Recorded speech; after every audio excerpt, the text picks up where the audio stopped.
AP assembly వర్షాకాల సమావేశాలకు సర్వం సిద్ధమైంది. రేపటి నుంచి అసెంబ్లీ వర్షాకాల సమావేశాలు ప్రారంభం కానున్నాయి. ఉదయం 9 గంటలకు ఉభయ సభల సమావేశాలు ప్రారంభం కానున్నాయి. సమావేశాల నిర్వహణపై స్పీకర్ అయ్యన్న పాత్రుడు సమీక్ష నిర్వహించారు. ప్రశ్నోత్తరాలతో శాసనసభ, శాసనమండలి సమావేశాలు ప్రారంభమవుతాయి. ప్రశ్నోత్తరాల అనంతరం బీఏసీ సమావేశం ఉండనుంది. ఇందులో సమావేశాలు ఎన్ని రోజులు నిర్వహించాలనే దానిపై నిర్ణయం తీసుకోనున్నారు. అటు రేపు ఏపీ కేబినెట్ భేటీ కానుంది.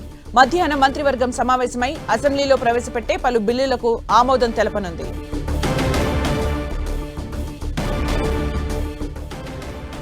మరిన్ని అప్డేట్స్ మా ప్రతినిధి రవిచంద్ అందిస్తారు. రవిచంద్, సుమిత్ర, రేపు ఆంధ్రప్రదేశ్ వర్షాకాల శాసనసభ సమావేశాలు ప్రారంభం కాబోతున్నాయి. ఉదయం 9 గంటలకు శాసనసభ సమావేశం అయిపోతుంది. అదేవిధంగా 10 గంటలకు శాసన మండలి సమావేశం అయిపోతుంది. ముందుగా ప్రశ్న ఏదైతే క్వశ్చన్ అవర్ తో సభ ప్రారంభం కాబోతుంది. క్వశ్చన్ అవర్ అయిన అనంతరం బీఏసీ సమావేశం ఉంటుంది.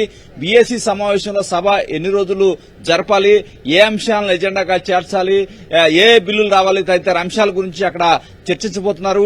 అంటే టెంటేటివ్గా 26 వరకు సభ జరిగే అవకాశం ఉందని చెప్తున్నారు. ఎందుకంటే శని ఆదివారాలు సెలవు ఉండే అవకాశం ఉంది. అంటే దాదాపు 6-7 రోజులు వర్కింగ్ డేస్ ఉండే విధంగా కూడా ప్లాన్ అయితే ప్రభుత్వం తరపు నుంచి నడుస్తుందని చెప్పుకోవచ్చు.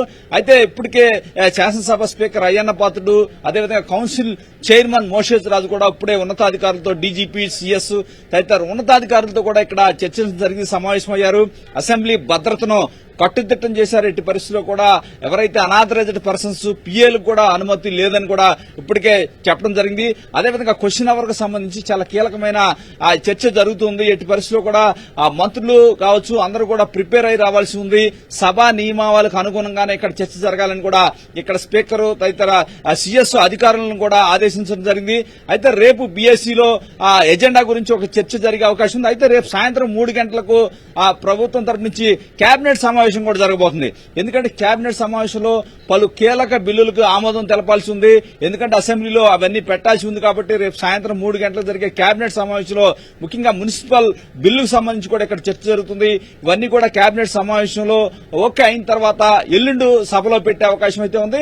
ఈ విధంగా శాసన సభలో ముఖ్యంగా ప్రధానంగా ఉన్న వైసీపీ సభ్యులు హాజరవుతారా? ఎందుకంటే 11 మంది శాసనసభ సభ్యులు వైసీపీకి ఉన్నారు. వారంతా శాసనసభకు హాజరవుతారా లేదనే ఉత్కంఠ అయితే కొనసాగుతుంది.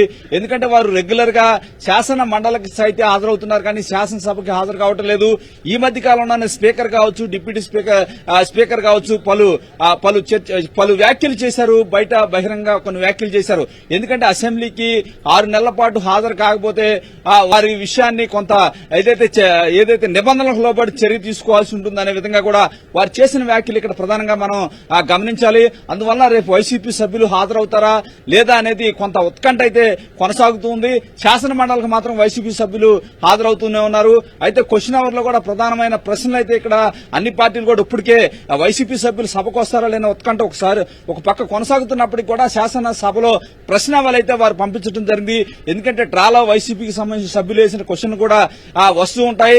ఈ నేపథ్యంలో వారైతే క్వశ్చన్లు వేశారు. శాసన మండలిలో మాత్రం వైసీపీ సభ్యులు కొద్దిగా యాక్టివ్ గా పాల్గొంటున్నారు. ఈ నేపథ్యంలో అధికార పార్టీ కూడా వైసీపీకి తగ్గ వ్యూహాన్ని అయితే అవలంబిస్తుంది. శాసన మండలిలో ప్రత్యేకంగా ప్రభుత్వం నుంచి చాలా ధీటైన సమాధానం ఇవ్వడానికి కూడా రెడీ అవుతున్నారు.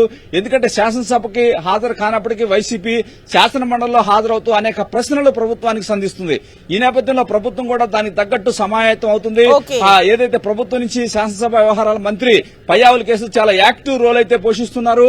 అయితే రేపు బీఎస్సీలో సభ ఎన్ని రోజులు జరుగుతుంది, దాని ఎజెండాకు సంబంధించిన పూర్తి వివరాలు వెల్లడయ్యే అవకాశం ఉంది. Thank you, Ravichandra, for the updates.